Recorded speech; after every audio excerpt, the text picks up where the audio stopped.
Welcome to my exam दोस्तों। आप सभी लोगों का स्वागत है आपका अपने YouTube channel my exam board में।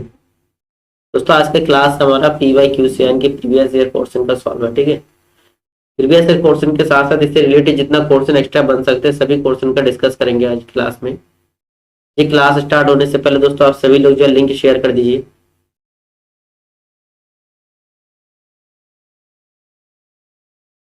कि कुछ लोगों को जोड़िए, क्लास में जोड़िए ताकि क्लास स्टार्ट करने में अच्छा लगे हमें।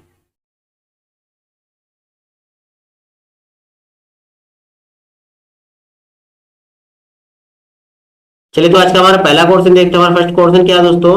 Which of the following is not the main law? कौन सी दोस्तों? Main law of the learning given by Thorndike. ठीक है, निम्न में से कौन सा थॉर्नडाइक द्वारा दिया गया अधिगम का मुख्य नियम जो है नहीं है? आपसे पूछा मुख्य नियम जो है नहीं है, ये आपको बताना है कौन सा मुख्य नियम है।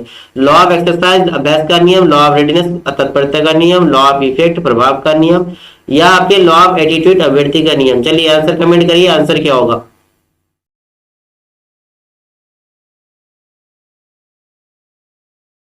आंसर बताइए थॉर्नडाइक का। देखिए बहुत सिंपल क्वेश्चन है, ज्यादा टफ नहीं, आप लोगों को पता होगा। अभ्यास का नियम, तत्परता का नियम, प्रभाव का नियम, एक्सरसाइज रेडियस और इफेक्ट, ये तीनों जो है थॉर्नडाइक के मुख्य नियम है। कौन सा दोस्तों? मुख्य नियम। और थॉर्नडाइक ने मुख्य नियम कितने दिए थे? 3 दिए थे। आगे आता है law of attitude. Law of attitude अभिवृत्ति या फिर आप कह सकते हैं मनोवृत्ति, अभिवृत्ति या मनोवृत्ति का नियम। ठीक है, ये जो है थॉर्नडाइक का गौण नियम। कौन सी दोस्तों? गौण। थॉर्नडाइक ने मुख्य जो है 3 नियम दिए थे और गौण 5 नियम दिए थे। कितने? 5। ठीक है, तो आपका इसमें आंसर कौन सा होगा? ऑप्शन नंबर डी जो है ये आपका करेक्ट आंसर होगा। ठीक, और गौण नियम की बात करते हैं। फर्स्ट तो आपके होगा लॉ ऑफ एटीट्यूड। सेकंड आपका क्या होगा दोस्तों? सेकंड बताइए, सेकंड क्या होगा? Law of multiple response. क्या होगा? Law of multiple. देखिए अगर आपके पास नोट्स है तो बहुत बढ़िया, और नहीं है तो भाई नोट कर लीजिए। लॉ ऑफ मल्टीपल रिस्पॉन्स यानी कि आपको बोल सकते हैं बहु अनुक्रिया नियम। ठीक है, ये आपके हो गया सेकंड नंबर। थर्ड की बात करते हैं। थर्ड आपका कौन सा होगा? थर्ड आपका है law of partial activity. Law of partial activity, law of partial activity, activity sorry. ठीक है, यानी कि आपके आंशिक आंशिक क्रिया का नियम। ठीक है, आंशिक क्रिया नियम, क्रिया का नियम। ठीक, फोर्थ आपका क्या होगा दोस्तों? फोर्थ बताइए। फोर्थ आपका law of self, law of self realization, law of self realization यानी कि आपके आत्मीकरण का नियम। कौन सा नियम दोस्तों? आत्मीकरण का नियम। ठीक, आत्मीकरण का नियम। लास्ट आपके 5th नंबर का कौन सा होता है? Law of associative change, law of associative change, law of associative change यानी कि आपका यह साचार्य परिवर्तन का नियम, साचार्य परिवर्तन का नियम। ठीक है, देखिए पांचों का पांचों पॉइंट मैंने यहाँ लिखवा दिया। अगर आपको नोट करना दोस्तों नोट कर लीजिए। आपका आंसर क्या होगा इसमें? आंसर तो आपके डी नंबर हो गया, लॉ ऑफ एटीट्यूड। ठीक है, मुख्य नियम 3 है, गौण नियम 5 है। पांचों का पांचों ये आपके है law of multiple response, law of partial activity, law of self realization, law of associative change, और आपकी फर्स्ट हो गया लॉ ऑफ एटीट्यूड। ठीक है, तो चलिए फिर नेक्स्ट क्वेश्चन देखते हैं। ये क्वेश्चन क्लियर हो गया ना? थंब प्रेस कर दीजिए, अगर आपको समझ में आ रहा है तो थंब प्रेस कर दीजिए। चलिए नेक्स्ट क्वेश्चन देखते हैं। नेक्स्ट क्वेश्चन आपका सेकंड नंबर। कोहलर एवं Koffka believe learning to a function of, यानी कि कोहलर तथा कोपका के अनुसार सीखना होता है किसका? इमिटेशन, ट्रायल एफर्ट, इंसाइट, या फिर एक्सरसाइज। अनुकरण करना, प्रयास करना, सूझ द्वारा या अभ्यास द्वारा। देखिए ये क्वेश्चन भी काफी रिपीटेड क्वेश्चन है आपके क्वेश्चन। ठीक है, प्रीवियस ईयर के क्वेश्चन है।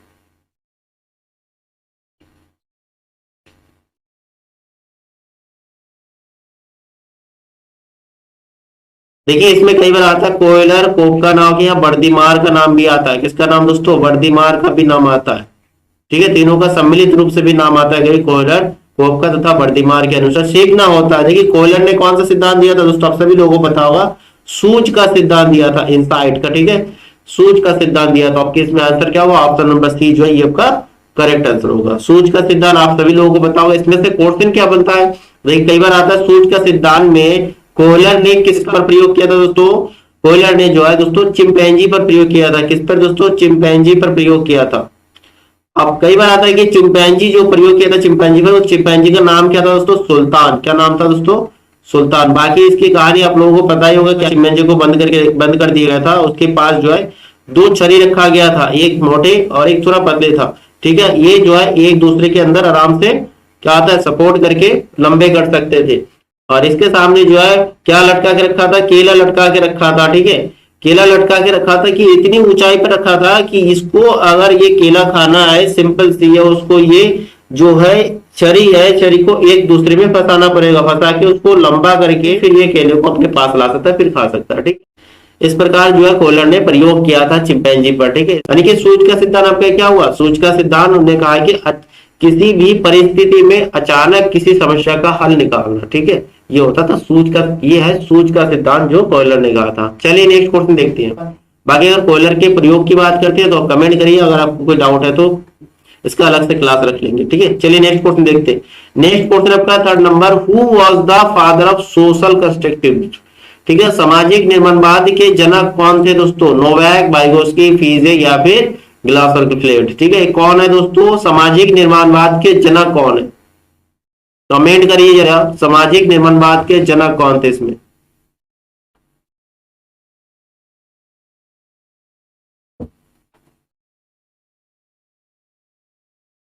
दोस्तों सामाजिक निर्माणवाद यानी कि फादर ऑफ सोशल कंस्ट्रक्टिविज्म की बात करती है तो वाइगोस्की साहब जी है। कौन है दोस्तों? वाइगोस्की होगा आपका आंसर। कौन सा होगा दोस्तों? वाइगोस्की आपका आंसर होगा सामाजिक निर्माणवाद के जनक के रूप में। ठीक है, वाइगोस्की का मानना था बालक जो है समाज के द्वारा ही सीखता है और समाज के अंदर अंतः क्रिया जो भी गतिविधि होता है उससे ज्ञान अर्जित करता है। क्लियर है? फिर नेक्स्ट क्वेश्चन देखते हैं। नेक्स्ट आपका क्वेश्चन नंबर फोर्थ नंबर जो है, which of the following is not a characteristics of the development? निम्न में से कौन सा विकास की विशेषता नहीं है? आपका टू बी कम्युनिटी यानी संचाई होना, टू बी डायरेक्शनल दिशात्मक होना, या फिर टू बी स्पेसिफिक विशिष्ट होना, या to be uncontrolled and independent होना, नियंत्रित अनियंत्रित एवं स्वतंत्र होना। देखिए यही पे पता चला, अनियंत्रित एवं स्वतंत्र होना विकास की विशेषता नहीं है। बता पूछा आपसे भाई, संचाई होना कम्युनिटी बिल्कुल सही है, किसी में डायरेक्शन यानी दिशात्मक होना, विशेष या विशिष्ट भी होना चाहिए। ठीक है, स्पेसिफिक। लेकिन अनकंट्रोल एंड इंडिपेंडेंट की बात है, अनियंत्रित एवं स्वतंत्र होना ये विकास की एक विशेषता नहीं है। ठीक है, ठीक है, यानी कि आपका answer option number D correct है। चलिए नेक्स्ट क्वेश्चन देखते हैं। नेक्स्ट क्वेश्चन नंबर आपका 5, author of book hereditary genius. Hereditary genius book जो है इसका लेखक कौन है दोस्तों? हार्लॉक है, गॉल्टन है, वुडवर्थ है या रॉस है? बताइए इसका आंसर बताइए। हेरिडेटरी जीनियस बुक के लेखक कौन है दोस्तों? जेनेटिक्स से संबंध है, मैं थोड़ा अगर हिंट्स दूं कि इसके जो लेखक है वो फ्रांस के थे। कहां के दोस्तों? फ्रांस के थे। फ्रांसिस का प्रथम मनोवैज्ञानिक कौन थे दोस्तों? गॉल्टन साहब जी। फ्रांस का प्रथम मनोवैज्ञानिक गॉल्टन साहब थे। इन्हीं के द्वारा बुक लिखा गया दोस्तों। कौन सा बुक? Hereditary genius. ठीक, गॉल्टन साहब ने अपने पुस्तक हेरिडेटरी जीनियस में बताया था व्यक्तिगत आनुवंशिकता विभिन्नता के बारे में सबसे पहले बताया था गॉल्टन साहब ने। ध्यान रखिएगा, आनुवंशिकता के व्यक्तिगत विशेषता के बारे में किसने बताया था? गॉल्टन ने बताया था, अपनी बुक हेरिडेटरी जीनियस में बताया था। ठीक है, चलिए नेक्स्ट क्वेश्चन देखते हैं। नेक्स्ट क्वेश्चन आपका 6 number, lowest level of cognitive achievement is. संज्ञानात्मक संप्राप्ति का न्यूनतम स्तर है अंडरस्टैंडिंग इनकी बोध होना, नॉलेज ज्ञान, एप्लीकेशन अनुप्रयोग या एवेल्युएशन मूल्यांकन। ठीक है, तो बताइए संज्ञानात्मक यानी कि कॉग्निटिव अचीवमेंट का एकदम निम्न स्तर पूछा आपसे। ठीक है, लोएस्ट लेवल।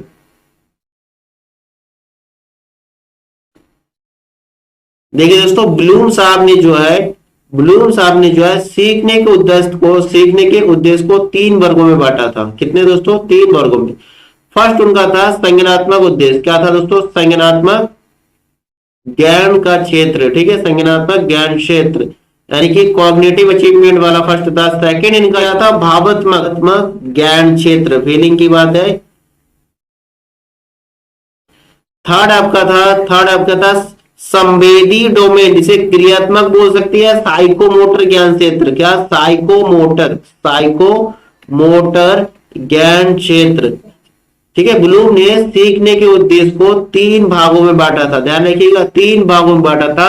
इसमें जो है संज्ञानात्मक यानी कॉग्निटिव को 6 श्रेणियों में 6 लेवल में बटा था, 6 श्रेणियां थे उनका अलग अलग, ठीक है, श्रेणियां था, यानी अलग अलग श्रेणियों में बटा था। जैसे आपने देखा होगा ये टेबल जो है बहुत देखे होंगे, इस तरह से ट्राइंगल में सॉल्व करते हैं 1 2 3 4 5 6, ठीक है, जिसमें सबसे टॉप में क्या होता था, मूल्यांकन, सबसे टॉप में मूल्यांकन, ऊपर से देखेंगे सबसे टॉप में फर्स्ट नंबर पे कौन सा, मूल्यांकन, सेकंड नंबर का इनका था संश्लेषण, कौन सा दोस्तों, संश्लेषण,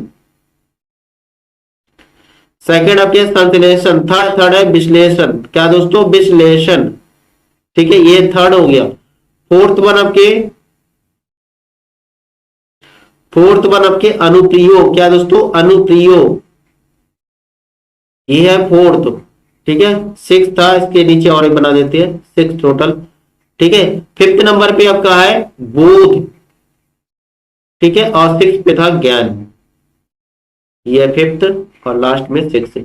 तो सबसे टॉप लेवल पे कौन सा दोस्तों, सबसे टॉप लेवल मूल्यांकन यानी कि इवैल्यूएशन, ठीक है, और लास्ट में एकदम लो लेवल बोलेंगे, बॉटम में कौन सा दोस्तों, बॉटम में ज्ञान को रखा है, ठीक है। तो आपका इसमें आंसर क्या होगा, संज्ञानात्मक संप्राप्ति यानी कि कॉग्निटिव अचीवमेंट के लोएस्ट लेवल कौन सा होगा दोस्तों, ज्ञान होगा। ऑप्शन नंबर देखो, ऑप्शन नंबर आपका जो बी नंबर, यही आपका करेक्ट आंसर हो रहा है, option number B correct answer होगा जी। चलिए कमेंट करते रहिए, लाइक और शेयर करना ना भूलिए, अपने दोस्तों को शेयर कर दीजिए, जोड़िए क्लास में दोस्तों हर पॉइंट को बताने की कोशिश कर रहा हूं आप लोगों को। लेकिन अगर आपको ऐसा अच्छा नहीं लगा तो आप बताइए, खाली आंसर बताइए, तो आप कमेंट करिए, इसके बाद की क्लास में खाली आंसर आपको बताते चलेंगे, ठीक। देखिए दोस्तों क्या है कि सीटेट को अगर आपको क्वालिफाई करना है तो उस हिसाब से स्टडी करिएगा कि सीटेट को क्वालिफाई करना, जिद में रहिए ना, उस हिसाब से आप नोट्स बना लीजिए, नोट्स जरूर होना चाहिए आपके पास, विदाउट नोट्स के आप अगर स्टडी करोगे, हर यूट्यूब चैनल आपको अलग अलग तरीके से बहुत सारे पॉइंट बताते चलेंगे, वो आपके पास आएंगे जाएंगे, ठीक है। लेकिन एक पॉइंट है, अगर आपके पास खुद का नोट्स ना हो तब तक स्टडी करने में मजा नहीं है, ठीक। आप चाहे जिस भी चैनल से क्लास लेते हो कोई बात नहीं, लेकिन उसमें जो आपके नोट्स स्पेशल होना चाहिए, आपका नोट्स इस प्रकार होना चाहिए, ज्यादा जैसे आपको कोई स्पेशल ग्रंथ नहीं लिखना है, जो भी आप नोट करोगे उस नोट को इस प्रकार बनाइएगा, डायग्राम वाइज या हेडिंग वाइज स्पेशल, ताकि उसको आप इस एग्जाम से जस्ट पहले, आपको एग्जाम से 10-15 दिन पहले उसको खाली एक बार रिविजन करना है, देखना है, आपको लर्न हो जाएंगे, ठीक है। बाकी एमसीक्यू तो हम कराते जाएंगे, बहुत सारे चैनल आपके सामने होंगे, कराते जाएंगे, उसमें क्लास लीजिए, खुद आके देख लीजिए। चलिए नेक्स्ट क्वेश्चन देखते हैं। नेक्स्ट क्वेश्चन आपका 7 number, the last step of micro teaching is, सूक्ष्म शिक्षण का अंतिम सोपान क्या होता है, फीडबैक, प्रतिपुष्टि, रीप्लानिंग, पुनः योजना, रीफीडबैक, पुनः प्रतिपुष्टि या रीटीचिंग, बताइए कौन सा आंसर होगा। माइक्रो टीचिंग का एकदम लास्ट स्टेप कौन सा होता है, अंतिम सोपान क्या होता है, बताइए जरा।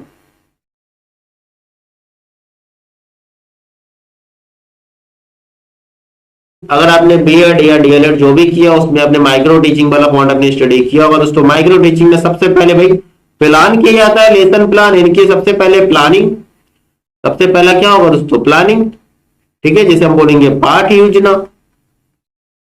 सेकेंड स्टेप क्या होगा दोस्तों, जैसे हमने प्लान योजना किया उसके बाद क्या होगा, टीचिंग करेंगे ना, सेकेंड स्टेप आपका टीचिंग, टीचिंग यानी कि शिक्षण हो गया। थर्ड स्टेप आपका क्या होगा, जब टीचिंग कर ली फिर उसका फीडबैक लेना है, ठीक है ना। थर्ड स्टेप क्या होगा, फीडबैक, प्रतिपुष्टि। अब जो है हम यार माइक्रो टीचिंग में क्या करते हैं, माइक्रो टीचिंग में यही चीज फिर से रिपीट करती है, ठीक है। यानी कि आपका फोर्थ सोपान है कि फोर्थ स्टेप क्या होगा, रीप्लानिंग, क्या होगा, रीप्लानिंग। रीप्लानिंग में पुनः पाठ योजना करेंगे, फिर रीटीचिंग, पुनः टीचिंग करेंगे, रीटीचिंग, फिर 6 नंबर होगा रीफीडबैक, पुनः प्रतिपुष्टि लेंगे हम, ठीक है, रीफीडबैक, पुनः फीडबैक देना आपको। तो आपका ऑप्शन नंबर कौन सा सही होगा इस क्वेश्चन का दोस्तों, ऑप्शन नंबर रीफीडबैक, रीफीडबैक और ऑप्शन नंबर सी जो है आपका करेक्ट आंसर हो रहा है, पुनः प्रतिपुष्टि, ठीक है ना। आपका आंसर जो है सी नंबर करेक्ट आंसर हो रहा है, ठीक है, ऑप्शन नंबर सी जो है आपका करेक्ट आंसर है। चलिए नेक्स्ट क्वेश्चन देखते हैं। नेक्स्ट आपका क्वेश्चन नंबर 8 जो है, according to Guilford divergent thinking required, Guilford के अनुसार अपसारी चिंतन, ठीक है। यहाँ आप इंग्लिश का अगर सिनोनिम्स आपको पता है आराम से इसके आंसर दे सकते हो। डाइवर्जन का मतलब क्या होता है, चिंतन में आवश्यक, अपसारी चिंतन में आवश्यक है किसका, कैटेगराइजेशन यानी कि श्रेणीक्रम, फ्लुएंसी ऑफ आइडिया विचार प्रवाह, अर्थमेटिकल रीजनिंग यानी कि अंक गणितीय तर्क, या वन सॉल्यूशन एक समाधान। क्या चाहिए दोस्तों? गिलफोर्ड क्या डाइवर्जेंट थिंकिंग, ठीक है, एक कन्वर्जेंट थिंकिंग, एक डाइवर्जेंट थिंकिंग। कन्वर्जेंट मतलब सीधी बात है, उसमें क्या होता है आपके पास अगर समस्या ढेर सारे है बट आपके पास सॉल्यूशन ओनली वन है, उसको बोलेंगे कन्वर्ज करना। डाइवर्स मींस आपके पास भाई समस्या एक है बट आपको उसको सॉल्व यानी कि उसका समाधान आपके पास ढेर हुआ है, इसको बोलेंगे डाइवर्जेंट थिंकिंग। ठीक है ना? तो बताइए इसका आंसर क्या होगा दोस्तों?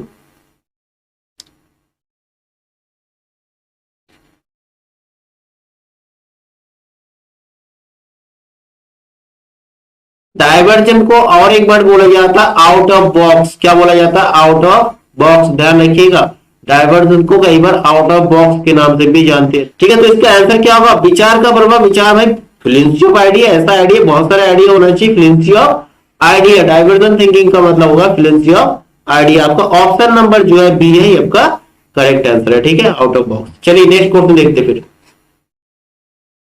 नेक्स्ट आपका क्वेश्चन नंबर 9 जो है, who is the promoter of the brain storming method? आपके पास ऑप्शन है जॉन डीवी, ऑसबॉर्न, हार्लॉक या फिर ऑसबेल। क्या होगा आंसर बताइए? ब्रेन स्टॉर्मिंग मेथड के प्रतिपादक या प्रोमोटर कौन है दोस्तों?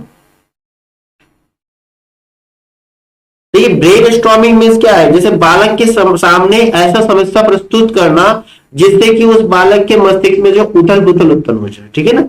और उथल पुथल के कारण ही बालक किसी क्या नवीन विषय के बारे में सोचेंगे, सोचने के लिए उसको मजबूर करना, उकसाना, और बट उसमें क्या उसको स्वतंत्र रखना पड़ेगा, यानी कि बालक को पूर्ण स्वतंत्रता देना होगा। ठीक है, इसको बोलते हैं ब्रेन स्टॉर्मिंग। ठीक है, इसका प्रतिपादक की बात करें या प्रोपॉन्डर की बात करते हैं ब्रेन स्टॉर्मिंग की, किसने दिया दोस्तों? ओसबॉर्न ने दिया। ठीक है, ऑसबॉर्न ने दिया था ये ब्रेन स्टॉर्मिंग सिद्धांत। आप कह रहे कि ऑप्शन नंबर बी जो ये आपका करेक्ट आंसर है। क्लियर है दोस्तों? चलते फिर नेक्स्ट क्वेश्चन में। चलिए नेक्स्ट हमारा क्वेश्चन नंबर 10 है।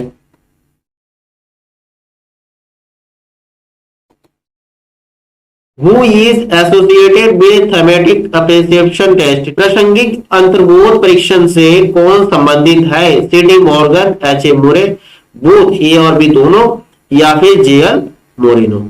बताइए आंसर बताइए। देखिए थेमेटिक एप्टीट्यूड टेस्ट क्या है? ये जो है आपके जो है किसी व्यक्ति के मापने, व्यक्ति के नॉलेज को, व्यक्ति को मापने का विधि था, व्यक्ति को मापने की विधि या उसकी विशेषताएं देखा जाता है। क्या क्या विशेषता है? ठीक है, तकनीकी विधि है, इसके द्वारा व्यक्ति की विशेषताओं की जांच की जाती है। इस टेस्ट में जो है व्यक्ति के समूह जो है 31 कार्ड होता है। कितना कार्ड रखता है? 31 कार्ड होता है। उस कार्ड में अलग अलग चित्र होता है। पहले जो है आपके 10 कार्ड में पुरुष का चित्र होता है। इसका होता है दोस्तों पुरुष के। और फिर अगले 10 कार्ड में जो है 10 कार्ड में क्या महिलाओं के चित्र होते हैं, महिला के चित्र होता है। फिर 10 कार्ड में आपके वो होता है बच्चों के चित्र होता है। ठीक है, और फिर एक कार्ड जो है बिल्कुल सादा। ठीक, कई बार क्वेश्चन पूछते हैं थेमेटिक एप्रीसिएशन टेस्ट में सादा कार्ड कितने होता है? एक होता है। या महिला के चित्र के कार्ड कितने होती है? 10 होती है। पुरुष के 10 हो गया, बच्चों के 10 हो गया। ठीक है, ये जो टेस्ट या परीक्षण जो है किसने बताया था इसके बारे में? जे डी मॉर्गन और मुरे दोनों ने बताए थे। यानी कि ऑप्शन नंबर सी जो है ये आपका करेक्ट आंसर होगा। ऑप्शन नंबर सी आपका आंसर होगा। ठीक है, ऑप्शन नंबर सी आपका करेक्ट आंसर हो रहा है। चलिए नेक्स्ट क्वेश्चन देखते हैं फिर। नेक्स्ट आपका question 11 number, first stage of creative thinking is known as. First stage of creative thinking यानी कि सृजनात्मक चिंतन की प्रथम अवस्था कहलाती है प्रिपरेशन यानी कि आयोजन, उद्भव, इल्यूमिनेशन या रिवीजन। आपका क्या होगा दोस्तों इसमें से? आंसर बताइए। First stage of creative thinking.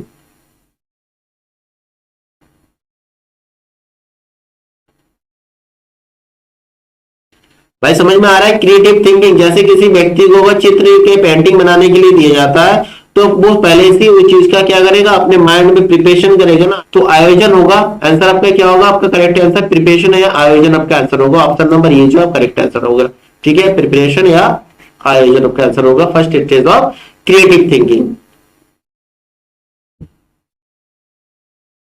चलिए फिर नेक्स्ट क्वेश्चन देखते हैं। नेक्स्ट आपका question number 12 number, stimulus response theory was propounded bye, यानी कि उद्दीपक और अनुक्रिया सिद्धांत का प्रतिपादन किया था। ये तो सभी को पता होगा, थॉर्नडाइक, गेस्टॉल, दोनों या इनमें से कोई नहीं। मैंने लास्ट क्लास में दोस्तों बताया था थॉर्नडाइक के दो बच्चे दीपक और अनु है। थॉर्नडाइक के दो बच्चा दीपक और अनु है, यानी कि इसको एस और आर का सिद्धांत भी बोला जाता है, स्टिमुलस और रिस्पॉन्स का सिद्धांत। इसका आंसर क्या होगा? थॉर्नडाइक होगा। थॉर्नडाइक के दो बच्चे कौन है?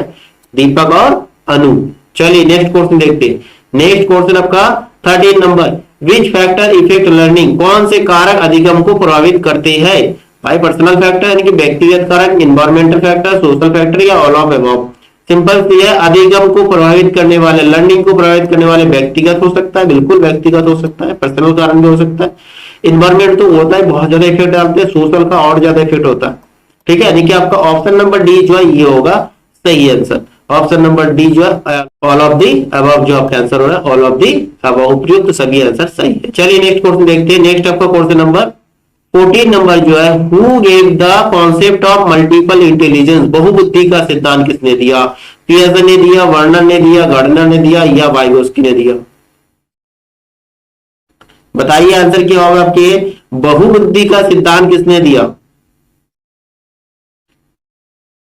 बताइए आंसर क्या होगा आपकी, कमेंट करिए। कॉन्सेप्ट ऑफ मल्टीपल इंटेलिजेंस किसने दिया दोस्तों? गार्डनर ने दिया था ना। Concept of multiple intelligence Gardner ने दिया था इसका। ठीक है, आंसर नंबर सी जो है आपका करेक्ट आंसर हो रहा है। ठीक है, गार्डनर ने जो बुद्धि का सिद्धांत उन्होंने कहा था, बुद्धि जो है विभिन्न कारकों का मिश्र होता है। ठीक है, बुद्धि जो है विभिन्न कारकों का मिश्रण होता है जिसमें अनेक योग्यताएं होती है, विविधताएं होती है। ठीक है ना। चलिए नेक्स्ट क्वेश्चन देखते हैं। नेक्स्ट देखिए, इसमें भी आपके बहुत इंपॉर्टेंट क्वेश्चन है। Spearman has given two factor theory of intelligence, group factor theory of intelligence, multi factor theory of intelligence, process oriented theory of intelligence. बताइए बुद्धि का द्विकारक सिद्धांत, समूहकारक सिद्धांत, बहुकारक सिद्धांत या बुद्धि का प्रक्रिया उन्मुखी सिद्धांत, क्या दिया था स्पेयरमैन ने? कौन सा सिद्धांत दिया था इसमें से स्पेयरमैन ने दोस्तों?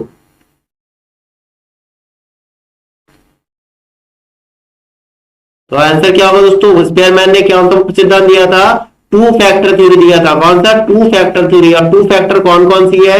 एक आपकी है जी फैक्टर, कौन सा दोस्तों? जी फैक्टर, और दूसरा आपके एस फैक्टर। ध्यान रखिएगा कौन कौन सा फैक्टर है, जी फैक्टर और एस फैक्टर। ठीक है, दो फैक्टर इन्हें दिए थे। जी के लिए है जनरल, यानी कि सामान्य, सामान्य तत्व, सामान्य तत्व, और एस मतलब विशिष्ट तत्व।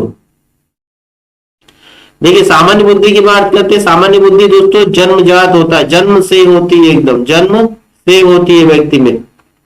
ये होता है जी फैक्टर यानी कि सामान्य तत्व। और अगर एस फैक्टर यानी कि विशिष्ट तत्व की बात करते हैं, विशिष्ट तत्व क्या है दोस्तों? यह कारक जो है, यह कारक जन्मजात ना होकर, ठीक है, जन्मजात ना होकर, जन्मजात ना होकर खुद के अर्जित किए होते हैं, खुद के अर्जित किए, अर्जित किए होते हैं। ठीक है, यानी कि आपका एस फैक्टर जो है खुद के अर्जित किए जो भी नॉलेज होता है वो एस फैक्टर में आता है, और जो जन्म से प्राप्त होती है सामान्य तत्व में आता है वो जी फैक्टर होता है। देखिए इसमें और क्वेश्चन बन सकता है, जी एंड एस फैक्टर थ्योरी किसने दिया? तो आपका आंसर होगा स्पेयरमैन। देखिए इसमें और भी क्वेश्चन आपको दिख रहा है, ग्रुप फैक्टर ऑफ थ्योरी यानी कि सेकंड नंबर बी नंबर जो है, ग्रुप फैक्टर ऑफ थ्योरी ये किसने दिया? बताइए, यानी समूह कारक का सिद्धांत ये किसने दिया दोस्तों? ये सिद्धांत का प्रतिपादक थर्स्टन साहब थे। कौन थे दोस्तों? थर्स्टन। बुद्धि का बहुकारक सिद्धांत किसने दिया दोस्तों? थॉर्नडाइक साहब ने दिया दोस्तों। कौन थे? थॉर्नडाइक साहब ने दिया। ठीक है, इस तरह से आपके देखिए कितने क्वेश्चन बन गया इसमें। ठीक है, नेक्स्ट आपके बुद्धि का प्रक्रिया उन्मुखी सिद्धांत ये क्या होता है दोस्तों? कमेंट बॉक्स में बताइए जरा। चलिए नेक्स्ट क्वेश्चन देखते हैं। नेक्स्ट आपका question number 16, project method is associated with, project विधि संबंधित है। ऑप्शन आपके पास है किलपेट्रिक, रूसो, मोंटेसरी या फिर फ्रॉवेल। क्या होगा दोस्तों? देखिए इसमें प्रोजेक्ट, भाई प्रोजेक्ट जब भी आपको करना है तो ऐसा लगता है अरे प्रोजेक्ट हमें मार डालेगा, प्रोजेक्ट हमें मार डालेगा। प्रोजेक्ट ऐसा काम होता है जो हमें मार डालेगा, यानी कि किल, किल, ध्यान रखिएगा, किल, किल मींस मारना होता है ना। तो आपका आंसर होगा किलपेट्रिक। क्या होगा दोस्तों? किलपेट्रिक साहब ने जो है प्रोजेक्ट विधि दिया था। ध्यान रखिए, ध्यान रखिए, जब भी आपको एक प्रोजेक्ट दिया जाता है सीधी बात आपको लगता है प्रोजेक्ट हमें मार डालेगा, बहुत काम है भाई। ठीक है ना, तो ये किसने दिया दोस्तों? प्रोजेक्ट विधि किलपैट्रिक। चलिए नेक्स्ट क्वेश्चन देखते हैं। नेक्स्ट आपका question number 17, in lesson plan what is the related to student previous knowledge. पाठ योजना में छात्र के पूर्व अधिगम से संबंधित है। क्या होगा? ऑब्जेक्टिव राइटिंग, या फिर इंट्रोडक्टरी क्वेश्चन, या फिर इवैल्यूएशन क्वेश्चन, या फिर स्टेटमेंट ऑफ एम। सबसे पहले आप क्या लिखते हो बताइए? जब हम लेसन प्लान करते हैं, पाठ योजना बनाते हो, छात्र के पूर्व ज्ञान के अगर आपको नॉलेज लेना है कि उसे उस टॉपिक के बारे में पहले से कितना नॉलेज है, तो उसको बोलेंगे आपके इंट्रोडक्टरी क्वेश्चन, यानी कि आपके प्रस्तावना प्रश्न होगा। आपके आंसर क्या होगा? प्रस्तावना क्वेश्चन। आपके answer number option number B जो है आपका करेक्ट आंसर आ रहा है। ठीक है, ऑप्शन नंबर बी जो आपका करेक्ट आंसर है, प्रस्तावना प्रश्न होगा। पाठ योजना में छात्र के पूर्व अधिगम से संबंधित जो प्रश्न किया जाता है वो प्रस्तावना प्रश्न होगा। ठीक है, और सबसे पहले क्या लिखा जाता है? उद्देश्य लेखन। चलिए नेक्स्ट क्वेश्चन देखते हैं। नेक्स्ट आपका question 18 number, choose the wrong statement. इसमें से कौन सा गलत है वो आपको चूज करना है। Student learn best in natural environment. ठीक है, छात्र जो है सबसे अच्छा स्वाभाविक वातावरण से सीखते हैं, बिल्कुल करेक्ट होना है। ठीक है ना, स्वाभाविक वातावरण से सीखते हैं। नेक्स्ट आपके student learn best by doing. छात्र सबसे अच्छा करके सीखते हैं। ये कोरोना के टाइम काफी चला था, काफी लोगों का असाइनमेंट वाला ये था करके सीखना। ऑप्शन नंबर सी है student learn best in play condition. छात्र सबसे अच्छा खेल कूद में, खेल खेल में सीखते हैं। ये भी सही है, खेल खेल में बहुत सारी चीज सिखाया जाता है। आपको जो है रॉन्ग वाला स्टेटमेंट चूज करना है, तो इसमें ऑप्शन नंबर डी देखिए, student learn best in control environment. के छात्र सबसे अच्छा नियंत्रित वातावरण में सीखते हैं। क्या ये आंसर सही है भाई? कंट्रोल इन्वायरमेंट में रखेंगे, यानी कि आपको ऑटोक्रेसी जिसे बोल सकते हैं, उसमें बच्चे सीखते नहीं, बच्चे तो डरते हैं उसमें ना। तो आपका ऑप्शन नंबर जो डी है ये आपका करेक्ट आंसर होगा। ठीक है भाई, कंट्रोल इन्वायरमेंट ना देंगे, हम फ्री इन्वायरमेंट देंगे, यानी कि मुक्त वातावरण देंगे, तभी बच्चे सीख पाते हैं, ना कि कंट्रोल में रहेगा। चलिए नेक्स्ट क्वेश्चन देखते हैं। नेक्स्ट क्वेश्चन आपका 19 number, which amendment of the constitution emphasized of right to education. संविधान के किस संशोधन से शिक्षा के अधिकार पर बल दिया गया? 52 अमेंडमेंट, 86 अमेंडमेंट, 68 अमेंडमेंट या 72 अमेंडमेंट? बताइए जरा। 52वां संशोधन, 86वां संशोधन, 68वां संशोधन या 22वां संशोधन? बताइए आंसर क्या होगा। देखिए आपको पता होगा 6 से लेकर 14 वर्ष तक के बच्चों को फ्री एजुकेशन, 6 वर्ष से लेकर 14 वर्ष तक के प्रत्येक बच्चों को मुफ्त और अनिवार्य शिक्षा प्रदान करना। किसमें? 86 अमेंडमेंट में हुआ था ये। 86वां संविधान संशोधन में किया गया था ये। ठीक है, और इसी में अगर आर्टिकल की बात करते हैं, कौन से आर्टिकल में, अगर स्टेट के कौन से आर्टिकल की बात करते हैं, स्टेट लेवल की कौन से आर्टिकल की बात करते हैं? Article number 21A। ध्यान रखिएगा, 21 का ए में जो है गिवन है आपके शिक्षा के अधिकार। अगर आपसे पूछे कौन सा अमेंडमेंट है तो आपका 86वां अमेंडमेंट। कौन सा आर्टिकल जो शिक्षा से संबंधित है तो आपका होगा 21, और इसके 21 के बाद 21A को जोड़ा गया शिक्षा के अधिकार, यानी कि 6 से लेकर 14 वर्ष तक के बच्चों को अनिवार्य शिक्षा प्रदान करना। चलिए नेक्स्ट क्वेश्चन देखते हैं, क्लियर हो गया होगा। नेक्स्ट आपका question number 20, functions of teaching include. शिक्षण के कार्य में सम्मिलित है भाई evaluation, remedial function, diagnostic function या ऑल ऑफ दिस? मूल्यांकन, उपचारात्मक, निदानात्मक, उपयुक्त, सभी? बताइए आंसर, बताइए, कमेंट करिए दोस्तों। अरे साथ साथ कमेंट करिए, तभी तो क्लास में मजा आता है ना, कि समझ में आ रहा है कि नहीं, हमें भी पता चले ना। सीडीपी देखिए, सीडीपी अच्छा मार्क्स दिलाता है आपको। देखिए 30 में 30 लाना आसान होता है, सीडीपी में थोड़ी सी प्रिपरेशन करना है आपको, ज्यादा प्रिपरेशन नहीं करनी, क्योंकि आपने अगर डीएलएड किया या बीएड किया उसमें आप लोगों को थोड़ा बहुत तो नॉलेज पहले से ही है। सीडीपी मेन सब्जेक्ट है, हालांकि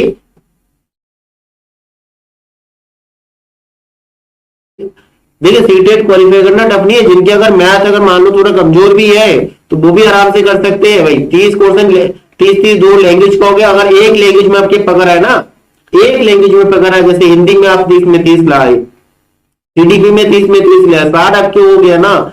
बाकी इन्वायरमेंट में आप 20 आराम से कर लोगे, और सेकेंड लैंग्वेज में 10 आराम से कर लोगे, 90 आपके बन गए। दूसरी बात, अगर आपके 90 हो गया तो उसके बाद आप तुक्का लगाने वाले पॉइंट पे आ जाती हो, तो उसमें आपके नंबर बढ़ सकते हैं। एक आध तो आएगी, माइनस मार्किंग है नहीं, लगाइए 90 हो जाए उसके बाद लगाइए। पहले ध्यान रखिए अपने 90 कैसे पूरा करना, 90 का कोटा पूरा होगा उसके बाद आप लगाते जाइए। तो बताइए इसके आंसर क्या होगा? Function of the teaching includes किसमें होगा भाई? सभी होगा ना, मूल्यांकन भी किया जाता है, रेमेडियल भी होता है, उसके बाद आपके डायग्नोस्टिक भी होता है, ठीक है। ऑप्शन नंबर डी जो है ऑल ऑफ दीज यानी उपयुक्त सभी आपका आंसर होगा, ऑप्शन नंबर डी आपका करेक्ट आंसर है, ठीक है ना। चलिए देखते हैं नेक्स्ट क्वेश्चन। नेक्स्ट क्वेश्चन आपका 21 number, teaching will be least effective when, शिक्षण सबसे कम प्रभावशाली होगा। सबसे कम प्रभावशाली कब होगा? जब टीचर इज ऑटोक्रेटिव, पहले ही आपको पता चल रहा है ऑटोक्रेटिव होना, शिक्षक का एकाधिकारी होना, ठीक है। साइकोलॉजी के अकॉर्डिंग बच्चों को सिखाना है तो आपको भाई सिंपल चीज है, फ्रीडम देना पड़ेगी आपको, ठीक है। फ्री क्लास, फ्री एनवायरनमेंट देना पड़ेगा तभी आप पढ़ा सकते हो। आप ऑटोक्रेसी रखोगे तो पढ़ा नहीं सकते हो। सेकेंड है स्टूडेंट आर पैसिव, भाई स्टूडेंट पैसिव हो तब भी तो नहीं कर सकते भाई। स्टूडेंट अगर निष्क्रिय होगा, स्टूडेंट कैसा होना चाहिए? एक्टिव होना चाहिए। टीचर को ऑटोक्रेसी ना होके कैसा होना चाहिए? डेमोक्रेटिक होना चाहिए। स्टूडेंट को पैसिव ना होके एक्टिव होना चाहिए, है ना। नेक्स्ट है emphasis is only on writing, केवल लिखने पर बल दो, भाई ये भी तो रॉन्ग है, ये भी गलत है। यानी कि आपका ये तीनों पॉइंट जो है शिक्षण कार्य को यानी कम प्रभावशाली करता है, ठीक है। आपके ऑप्शन नंबर डी जो है ये सही हो रहा है, सही है ना, समझ में आ गया। चलते फिर नेक्स्ट क्वेश्चन में। नेक्स्ट क्वेश्चन आपका 22 number, theory of transformation grammar was given by, भाषा रूपांतरण सिद्धांत दिया था किसने? वर्नस्टीन ने, चॉम्स्की ने, शिल्मोर ने या स्किनर ने? आंसर बताइए, इसके आंसर बताइए।